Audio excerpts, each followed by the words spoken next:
माताजी और पिताजी की ये हालत देखकर मेरा कलेजा फटा जा रहा है। मेरी हाथरी में माताजी को इस कदर समझा, यदि भरत से बदला ना लूं तो धिक्कार है मुझे।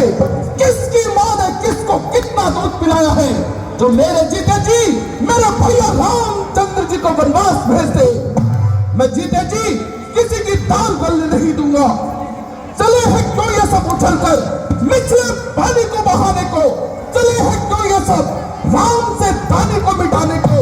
ये युक्तियां साक्षी है इनकी, तब बार में चोर कर दूंगा। लगते हैं तो चाल रहने पल भर में को मार कर दूंगा। बेटा जरा सोच समझ कर काम लो।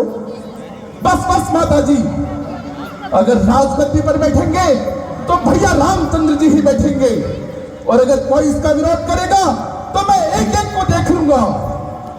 भ्राता लक्ष्मण, यह संतोष का समय है, न कि रोष का। बस बस भ्राता जी, आप अपनी कोमल प्रवृत्ति को रहने दीजिए। काम नरमी से नहीं चलेगा। पिता हो, माता हो, गुरु हो, चाहे कोई भी क्यों ना हो, जो खोटे रास्ते पर चलता है उसे दंड अवश्य मिलना चाहिए। विपत्ति अनीति से आ रही तो काट क्यों न दे जन्म पत्नी की। अरे मुकाबला दो भरत करेगा तो उड़ा दूंगा। भैया, पिता की आज्ञा के सामने जिद न करो। पिताजी की बुद्धि तो पहले ही भ्रष्ट हो चुकी है। पिताजी ने माता कैकेयी को 2 वर दिए थे तो क्या हुआ?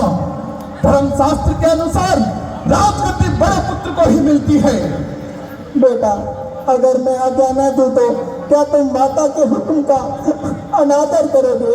नहीं नहीं, कभी नहीं, बल्कि माता के हुक्म को तो मानना ही पड़ेगा, क्योंकि हुक्म कामी पिता के मुख से नहीं बल्कि धर्मचारिणी माता के मुख से निकला है।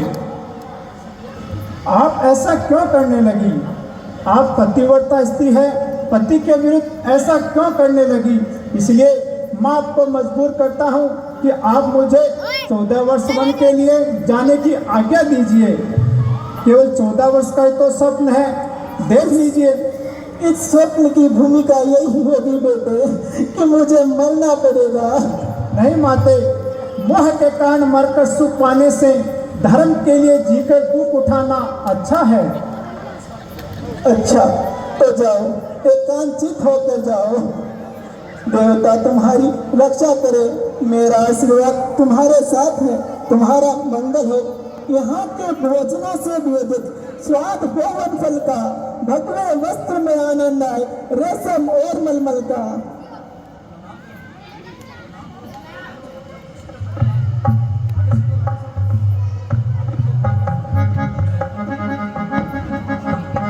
माताजी प्रणाम। बेटी जानकी, तुम कहाँ जा रही हो? जहाँ मुझे जाना चाहिए माँ। नहीं नहीं, तुम ये क्या कह रही हो? तुम्हें तो वन जाने की आज्ञा नहीं दी गई है। अब तुमको साथ ले चलूं तो बात आन की जाती है। माँ कह देगी वनवास कहाँ, जब साथ जान की जाती है। तो क्या पिताजी ने आपके आधे अंग को ही वनवास जाने को कहा है? रोक सकता है कोई मुझको यहाँ किसी ढंग से? आप जा सकते हैं क्यों कर वन को आधे अंग से। हे स्वामी, अभी अभी आप ही ने तो कहा था कि सती स्त्री वही है जो अपने पति का साथ जीवन भर न छोड़े। मूर्ख है जो इस वचन को तोड़े। वन में तुम्हें कंद मूल फल खाने में कष्ट होगा प्रिय।